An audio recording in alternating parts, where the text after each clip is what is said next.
Welcome back to the journey through real-life mysteries and chilling true stories.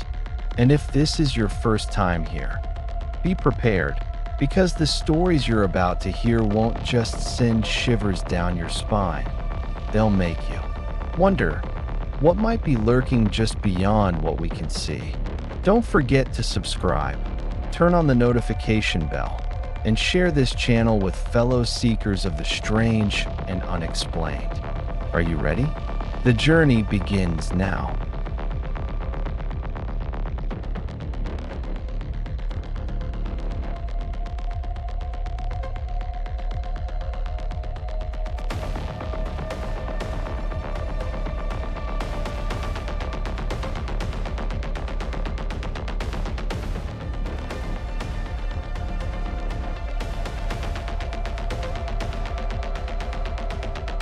A young woman found dead in the woods.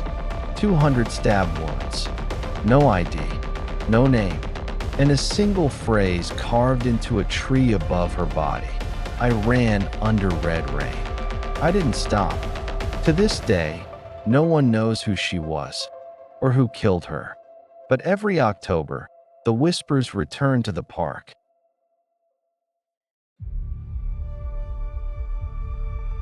The runner beneath red rain.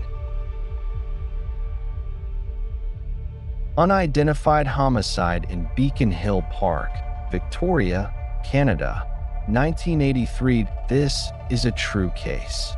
The murder was officially recorded in the RCMP, Royal Canadian Mounted Police, database.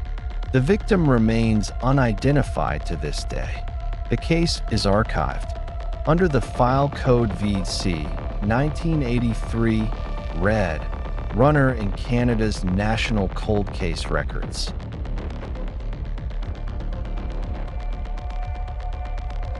Victoria, the peaceful capital of British Columbia, began the morning of October 18, 1983, like any other autumn day, damp, foggy, and drizzling.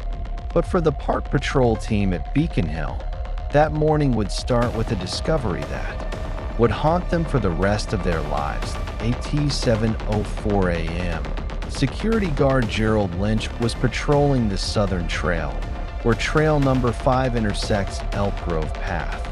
The rain from the previous night had soaked the ground. As he reached a clearing between two rows of pine trees, he stopped. Something felt strange. Red smears mixed with mud, streaking from the grass toward a tree trunk.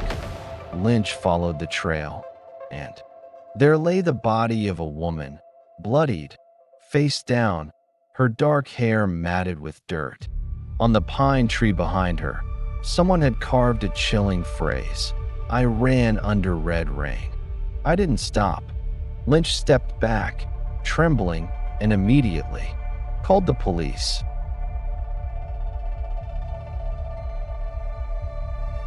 The victim was a white female, approximately 25 to 35 years old, 5 feet 5 inches tall, with dark brown hair, no tattoos or distinct scars. Her body had been stabbed over 200 times, primarily in the torso and back, with at least 30 wounds penetrating internal organs. The weapon may have been a stiletto or a sharp fruit knife. Her face had been carefully cleaned of blood, and strangely, not a single eyebrow or eyelash remained. Her skin appeared recently shaved. She wore a thin, torn coat with an old style button, later identified as coming from a thrift store that had closed in 1981. No wallet, no ID, no jewelry, no signs of sexual assault. In her pocket, a water-damaged scrap of paper with only a few words legible: "Don't run, no one," came to identify her. Police gave her a nickname, Red Runner, after the phrase on the tree.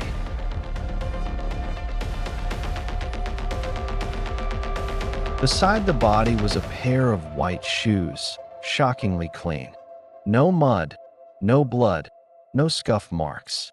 Forensics confirmed they had been carefully wiped down and disinfected. Oddly, there were footprints leading to the victim's body from the forest.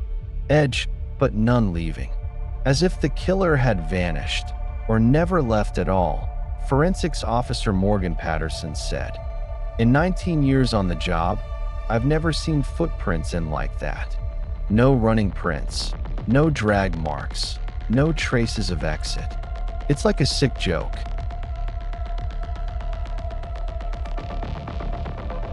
Red Runner didn't match any missing persons records in Canada from 1978 to 1983. Her DNA was submitted to the national database. No match. Her teeth had no fillings. No unique dental patterns. No fingerprints on file. She was a ghost, a linguist. Analyzing the tree carving stated, that sentence doesn't sound native to Canadian English. Short, blunt, more American, or someone with training.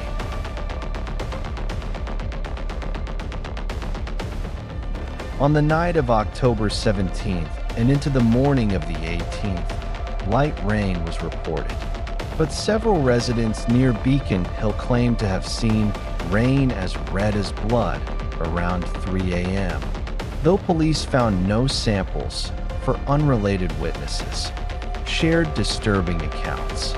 One said they saw a girl running across the road, hair soaked in blood, no screaming, no turning. An elderly man reported hearing screaming right next to my ear, but no one was there. Two others said, wasn't raining. Something thick was falling. No one could clearly describe the girl's face.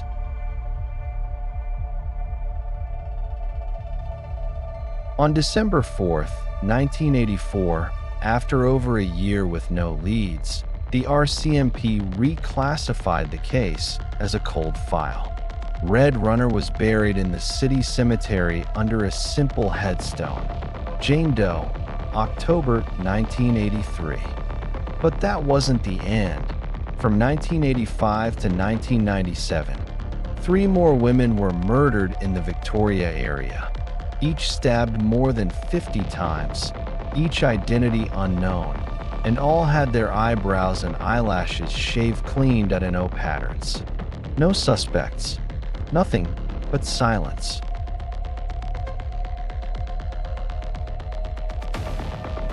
In 2001, a documentary crew revisiting unsolved crimes in Victoria filmed near the pine tree where the Red Runner was found.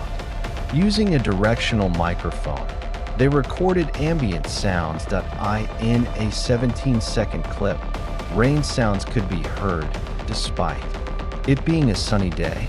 When amplified, a female whisper emerged. I didn't stop. The episode was never aired. The audio was deleted from the server after the producer described it as the kind of sound that makes you afraid to sleep alone.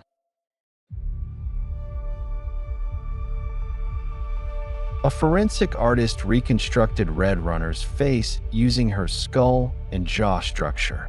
When the image was published in a local paper in 2012, 18 callers phoned the tip line claiming they recognized her.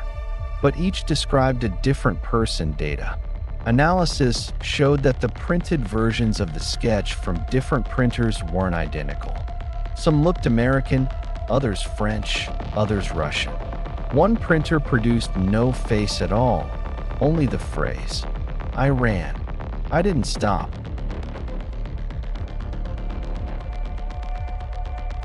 Red Runner was never identified.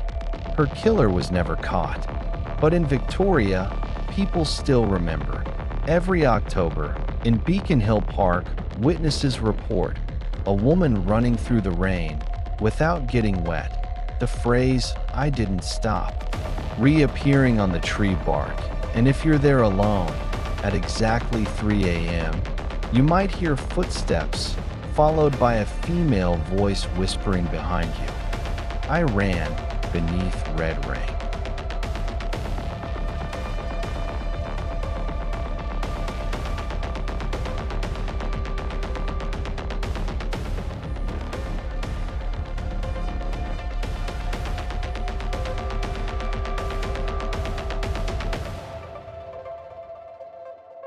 a mysterious distress signal, a forgotten ship, and an island that appeared out of nowhere, then vanished without a trace.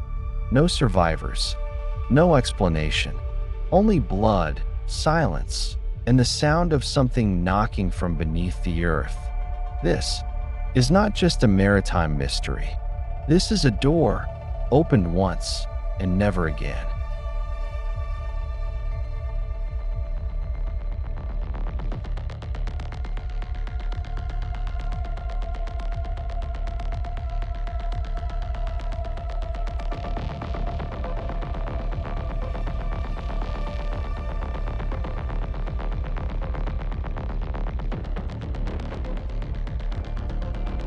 The island of blood and silence.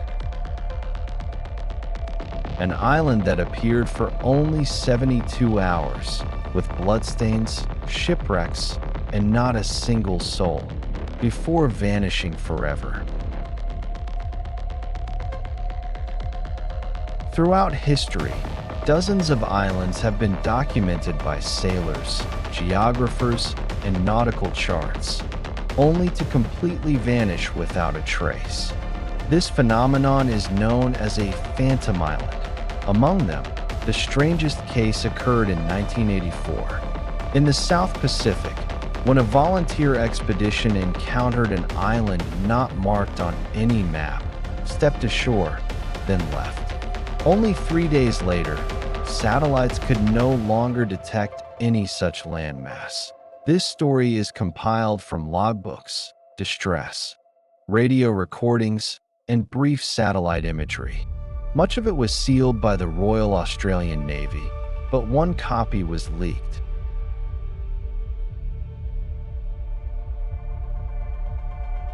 On August 18, 1984, a naval radio station on Norfolk Island, Australia, unexpectedly received a civilian distress signal, Mayday. This is the Maristella. We have a situation, unknown landmass ahead. Requesting map confirmation. Repeat, unknown landmass ahead. The signal was heavily distorted. Radar maps at the time showed no island within a 300 nautical mile radius of the Maristella. But 20 minutes later, a Landsat satellite transmitted a blurred image of a strange landform, approximately 4.3 kilometers long, previously undocumented. That's when maritime authorities began monitoring closely. But just 6 hours later, the Maristella went completely silent.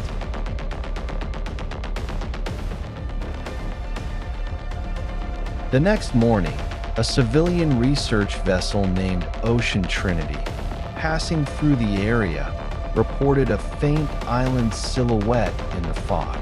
It had no name, no lighthouse, no signs of life, but there was a thin column of black smoke near the shoreline. Captain Daniel Kessler of the Ocean Trinity decided to deploy a dinghy with 5 crew members. In his last radio transmission before landing, he said, "We'll approach from the west. Island seems uninhabited. There's a burnt smell, like charred wood or embalmed flesh." The landing began at 9:42 a.m. on August 19th. None of them knew. They were stepping onto a place that didn't belong to this world.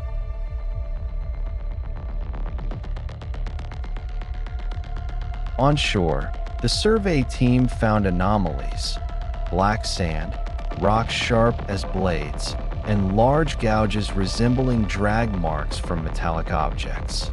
No vegetation, no insects. The entire area felt biologically sterilized. On a boulder near the coast, one team member discovered dried blood stains scattered. No footprints, no campsite, but there was a shredded shirt fragment labeled Maris, soaked in blood at T-1023. A crewman named Miguel reported severe headache, nosebleed, and blurred vision. He muttered, "I hear whispering sounds." From under the ground, Miguel was taken back to the dinghy, but the worst had not yet begun.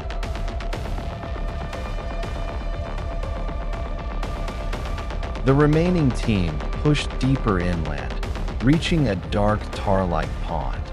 There, they discovered the wreck of the Mare Stella, tilted against the shore, its bow embedded in the earth like it had been dragged ashore by massive force. The entire hull was rusted, scorched in patches, but disturbingly, no human remains were found. No blood, no belongings. Yet every cabin door was wide open, dented, as if forced outward from the inside. On the deck, a still-running tape recorder repeated. A looped message: "No one here. No one here. No one here. No one." Dark clouds began to gather. Radio signals to the main ship weakened.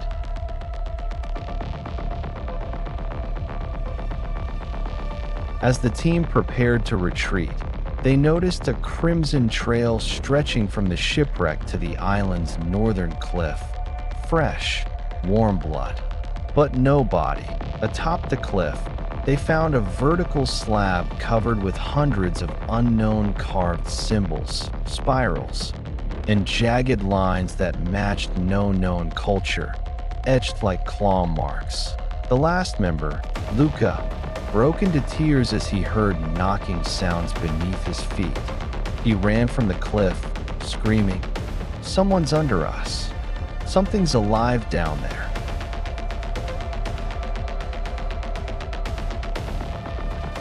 That night, Ocean Trinity lost all contact with the landing team. At 6:12 a.m. on August 20th, thick fog engulfed the sea. When the ship tried to locate the island again, there was nothing. They launched drones, scanned with sonar, tracked GPS. Nothing. No reef. No sandbank. No wreckage. Everything had vanished as if it had never existed. The final civilian satellite image showed a faint shadow beneath the ocean surface. Then it drifted away like dust over water.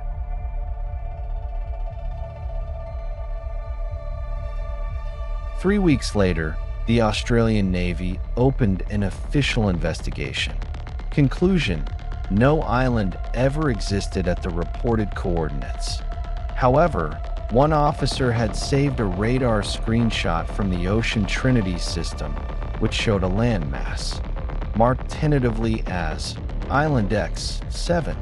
In the margin of the map, a handwritten note read, "Appeared 18/08. Vanished 21/08. Do not return." No one ever went back, and nothing was ever found again.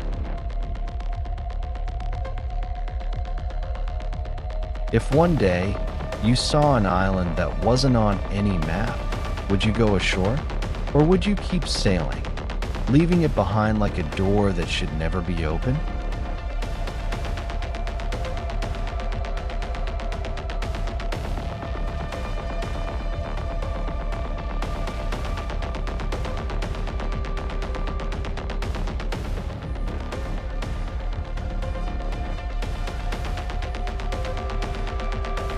A woman walks silently through a school hallway.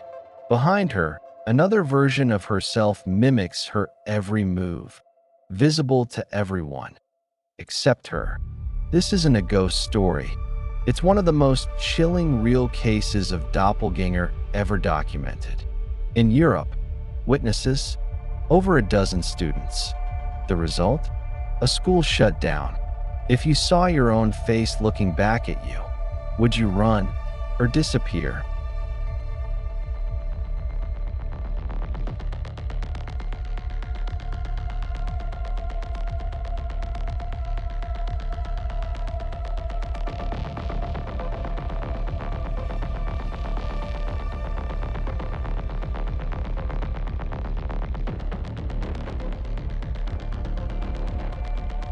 The woman haunted by her own double.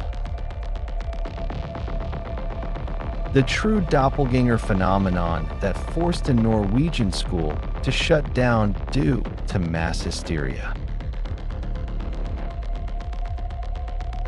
This terrifying case is completely true. It was recorded in Footfalls on the Boundary of Another World, 1860, by paranormal researcher Robert Dale Owen, based on first-hand testimonies from students at Pensionat de Nulka, a boarding school for noble girls in Livonia, present-day Latvia, under strong Scandinavian and German influence at the time. The story revolves around a French teacher named Emilie Sagée, who threw an entire school into psychological crisis simply because of the presence of a double no one could explain, but everyone saw.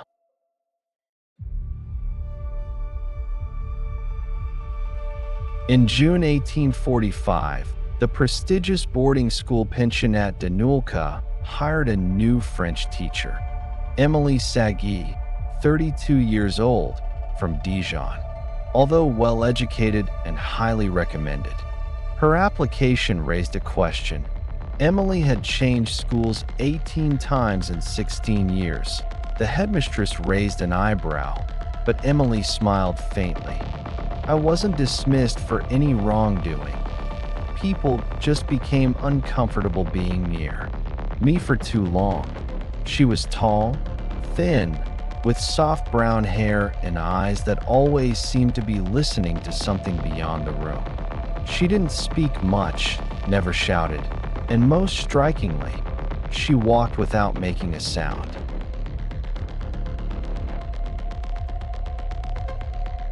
One July morning, the students were studying French poetry when something strange occurred.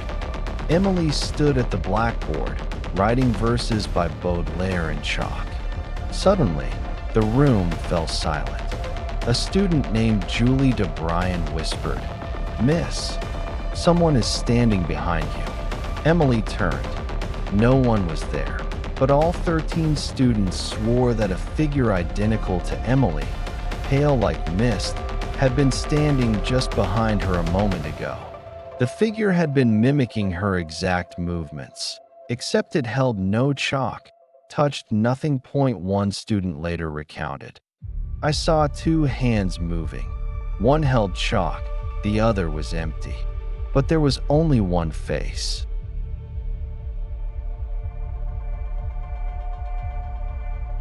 Two weeks later, during lunch, a student named Mathilde Rosseler went to fetch butter. Passing the kitchen window, she saw Emilie walking through the garden, picking lavender. Yet when she returned to the dining table, Emilie was still seated there, chatting with students. Mathilde blinked in shock and asked, "Miss, were you just in the garden?" Emilie raised an eyebrow. "I've been sitting here the whole time. You must be mistaken." Mathilde wasn't the only one. 3 other girls confirmed they had seen 2 Emilies, one in the garden, one in the room. And what's more disturbing, when the Emilie at the table raised her glass, the copy outside also lifted her hand into the air, then froze. After that, no one wanted to be alone with her again.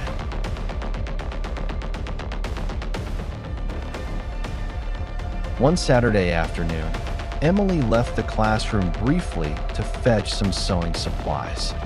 13 girls were working at their table when someone quietly appeared and sat down in Emilie's usual chair.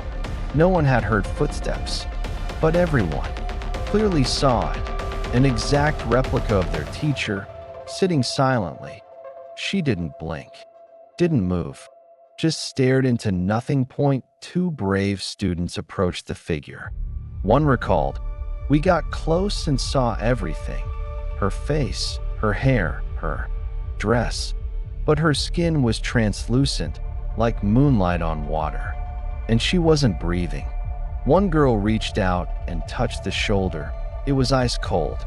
The figure slowly faded, leaving only an empty chair behind.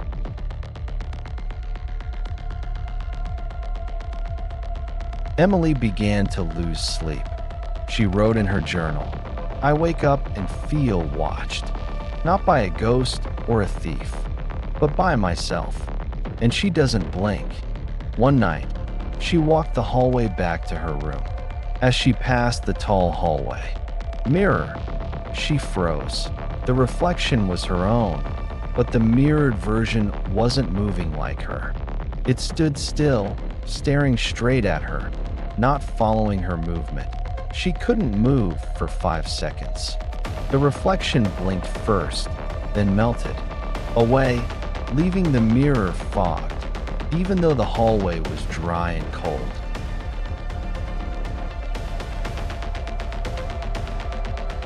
As more students began reporting insomnia, hallucinations, and nervous breakdowns, the headmaster decided to investigate himself.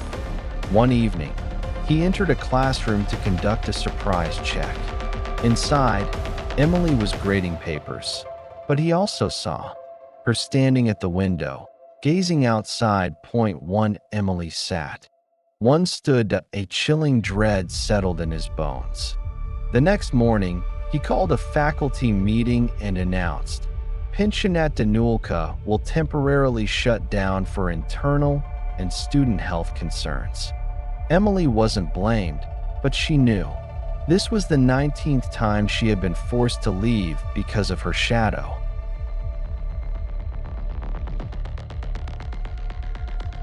Emily left the school on a gray autumn morning in 1846. A student named Clara von Rieden later said, I watched from the second floor and saw two Miss Sagées walking together. One held luggage, the other had no feet. No one ever heard from Emily again. No records, no letters, no trace. But her story became a symbol of the doppelganger phenomenon, one of the most credible, terrifying, and unexplainable cases ever documented.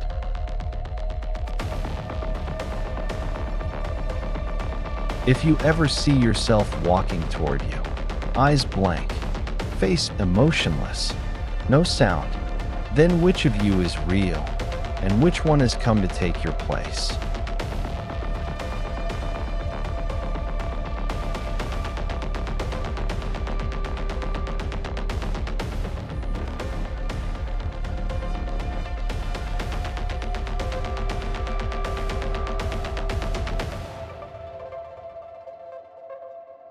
There's a room inside an old English theater that was sealed with bricks nearly a century ago. No windows, no electricity, no official record that it ever existed. And yet, those who tried to open it vanished or died mysteriously within days. The last known occupant, Evelyn Hart, a rising stage actress, was found hanged with no means of reaching the ceiling. Since that night, her voice still echoes through the theater at 3 a.m., and light flickers behind a wall that should be solid. Stone, why was the room bricked shut? What did the theater try to bury in silence? And what happened to the filmmaker who broke the seal? A story based on real archives, death reports, and leaked footage. Enter if you dare.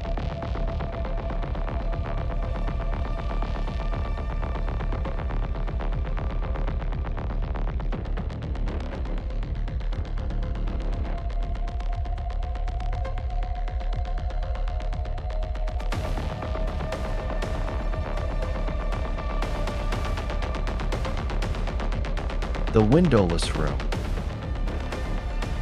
Grand Majestic Theatre, United Kingdom. A room completely sealed inside an old theater. For more than 90 years, no one has entered, not because it's locked, but because of the curse. Someone died there, and afterward, anyone who tried to open that door paid the price in blood. The Grand Majestic Theatre, built in 1911 on the outskirts of Bristol, England, stands on the ruins of a medieval monastery that was destroyed by fire. With its Victorian Gothic architecture, the theater has always carried an eerie charm. On the top floor once existed Room 4, a dressing room for actresses. In 1934, a rising star named Evelyn Hart was found dead there,